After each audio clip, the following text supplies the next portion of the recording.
Hey guys, it's Janina here from Lowy. Now today we are going to go through our wash tutorial. It's really great to set up a really good foundation for your hair, and all the styling products in the world can't fix a dehydrated strand. So first and foremost, make sure you nail your wash routine, and then your curls will just be amazing in everything that you do afterwards. So our first step today with our model Ashley is her hair is quite dry to touch. And so before I head in with hydrating her hair, I am going to use our Hush Nourishing Oil, and I'm gonna do a pre-oil treatment on her hair. The reason we do the Hush oil as a pre-treatment is when the hair is dry, it is most able to absorb oil. When it is wet, the oil will kind of be repelled off by the water content in the hair. I've used about 2.5 droppers of the oil. Now you can see around Ashley's hairline, it's a little bit coarse, a few little wiry pieces. Make sure in this moment, if you know that the nape of the hair has a little bit more of those really wiry pieces, that you really work it through. And this will just help the cuticle layer of your hair. So this isn't hydrating the inside, this is nourishing the cuticle of the hair. In an ideal world, if you were at home or in a salon situation, ideally you'd love to leave this on for at least half an hour. You can sleep in it, it's completely up to you how you use it, but ideally leave it in for half an hour. Now another fun fact about Hush is it's really great for dry, flaky scalps.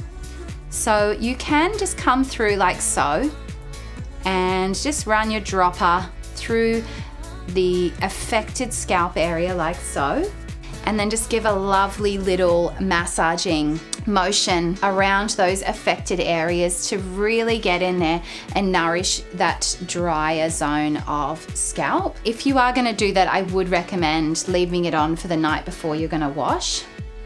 But yeah, you're just going to come in and just do lovely little circles.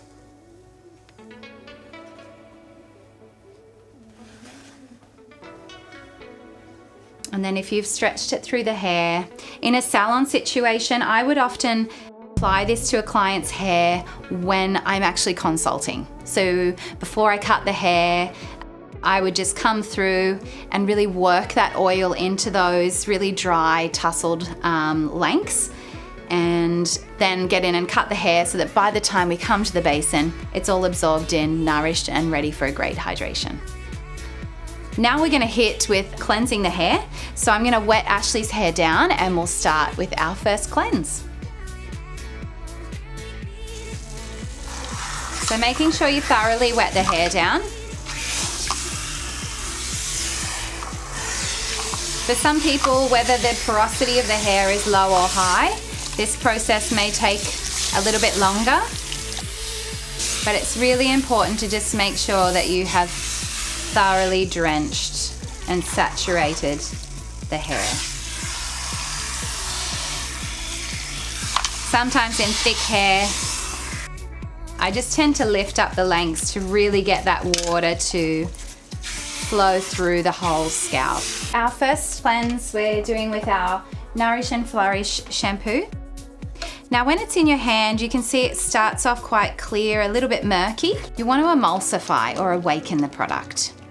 So just rub it between your two palms, and you can see the product completely transform, and it will get all of the molecules in the product activated before you start working them. So first touch of shampoo, I like to just press it through all of the key areas. Now Ash, when was your last wash day?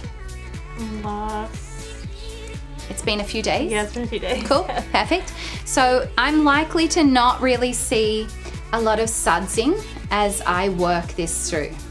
Reason being is our products are sulfate, paraben, and silicone free. So what's happening here is there's no fake bubbles.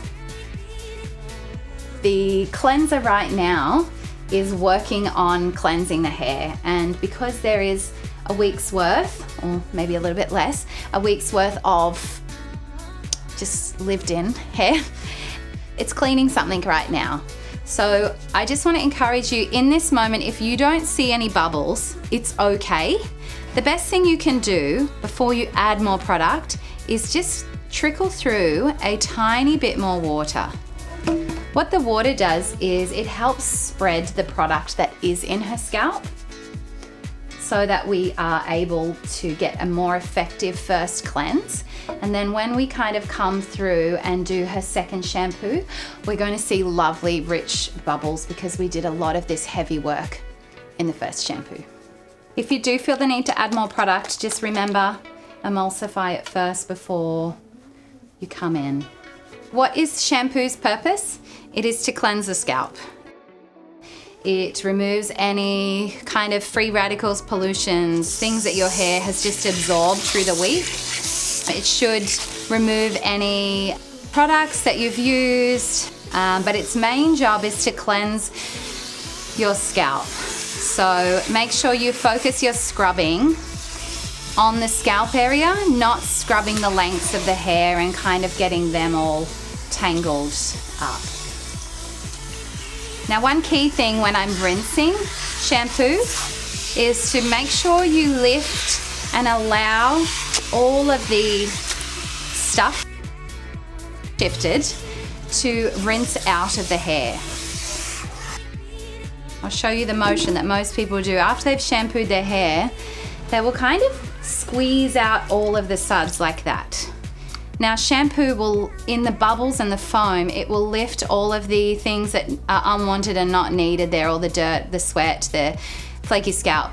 And then when we squeeze it back down, we're kind of pushing it back into the hair. So make sure you ditch the squeeze. You're rinsing, you're lifting and allowing all of that dirt and debris to just rinse right out. We're coming in now with our second shampoo. Now you can swap to half the amount of shampoo when you're doing this, but you can see I'm still awakening the product. Then I'm going to continue my application method of pressing the product, touching it through to the key areas. And you can see right now already how much the shampoo is a completely different product this time. I've got a lovely lather happening. I didn't have to put a lot of work into that because I already did all the scrubbing.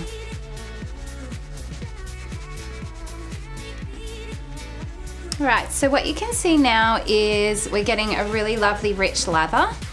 If at any point you felt like you wanted to just really focus on working or cleansing the mids and ends, just as I said earlier, just pulse a bit of water through and you can just really lightly work your fingertips. If you grab and scrub, you're going to be really distressing the cuticle layer of the hair and kind of making a lot of tangles. So just a really gentle pulse through there, just to remove any possible product or stankiness, whatever you want to call it. There you go. Now we're going to rinse final shampoo. Same method again. Rinse through the scalp first, and then we start to lift the lengths to really lift out all of that product, the shampoo, and also anything that the shampoo has cleansed out of the hair.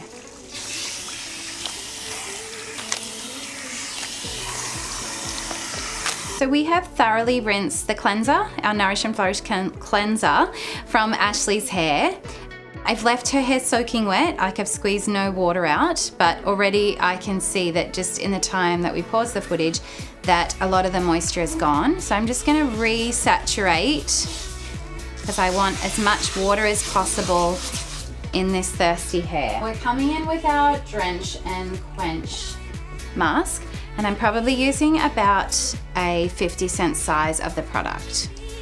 Now what you'll see here is the product is lovely, thick and rich in consistency.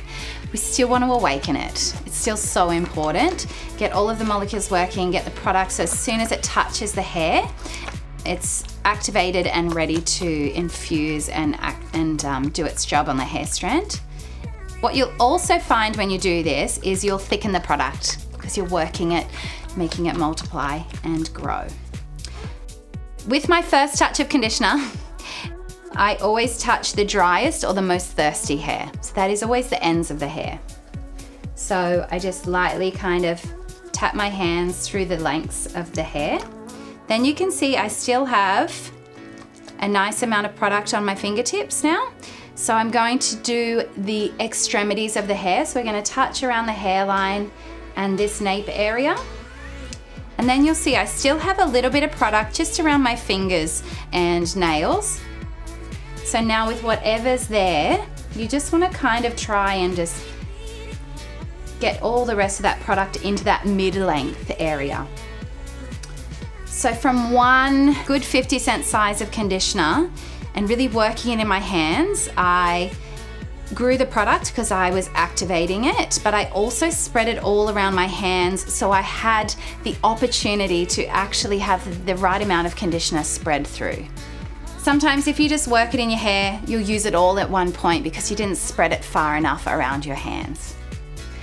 I'm coming in now with our Detangler Flexi brush, and I'm going to begin to really work the hydration into the hair here.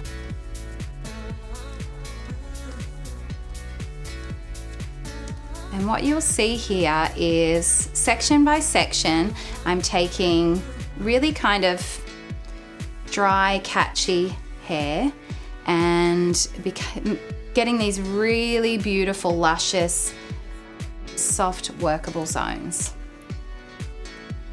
Now, in thick hair like Ashley's, you want to work a section at a time. If you just grab the whole thing, you're going to miss big sections and maybe not be as effective at your hydration. So really make sure you take section by section. The other really important thing, Ash and I were just talking before we started filming, was the importance of understanding where frizz begins. So we have a video that's on this that talks about frizz and hydration. So make sure if you have any questions about why you have frizzy hair or why hydration is so important, that you watch our video called Frizz and Hydration. It's epic. Change your life, literally. What type of brush are you using? I'm using our Detangler Flexi brush. I use a comb in the shower. Is that good for your hair? A wide tooth, like a wide tooth comb? Yeah. A lot of people, when they start this journey or they've had curly hair their whole life and a wide tooth comb is the only thing that can kind of get through their hair. However, the thing that we really try and hone in on hair hydration is every single strand of hair across your head is dry and frizzy and thirsty. So a wide tooth comb often has about 10 or 12 prongs on it. A flexi brush has, I think, 136, my daughter counted. So there is way more distribution from using a brush. And you're really also helping when you see how the brush ribbons through the hair. You can kind of see when you look up there, Ash. The back of the brush acts as like a massaging paddle to really push the hydration into the hair as opposed to it just being spread around it. So we want that to all absorb in. A fun fact, when you drink a glass of water, your body will often tell you to have a sip or to scull the whole glass. Now our hair, we're giving our hair a drink right now.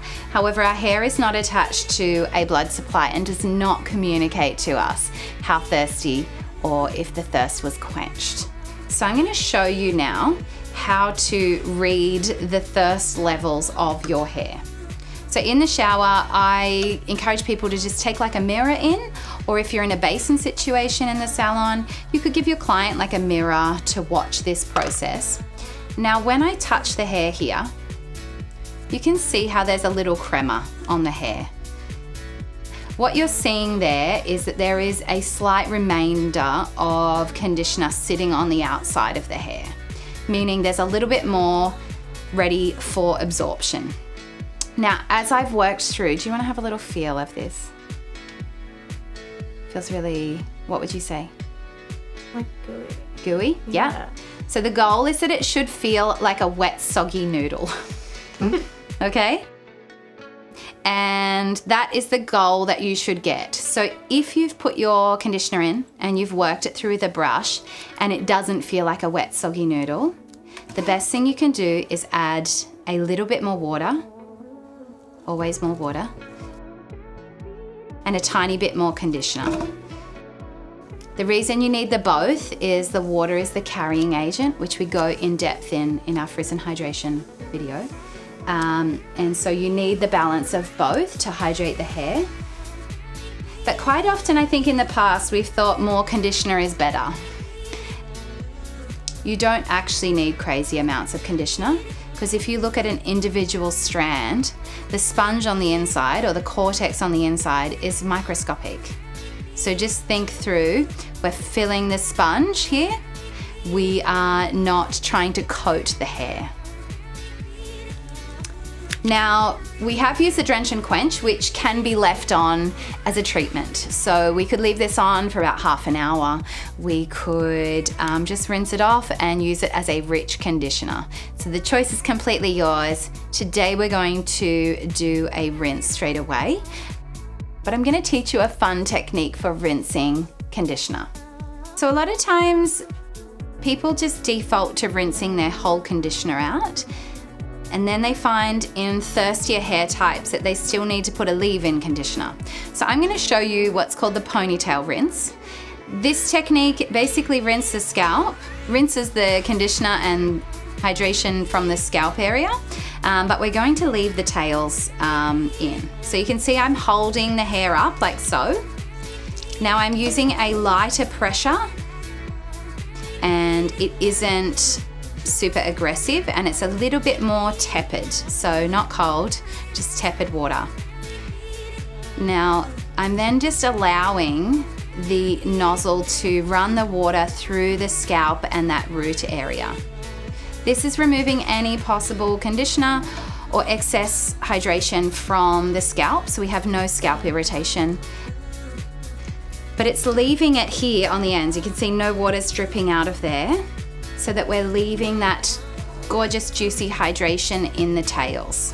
If you're at home and your bathroom shower does not lean itself towards this kind of a process, you can try taking just like a drink bottle in and filling it up, and then using the spout of the drink bottle to rinse through like what I'm doing here today. Once you're happy with the rinse and how much water you've kind of lifted from the scalp, our final step is to drop our ponytail down.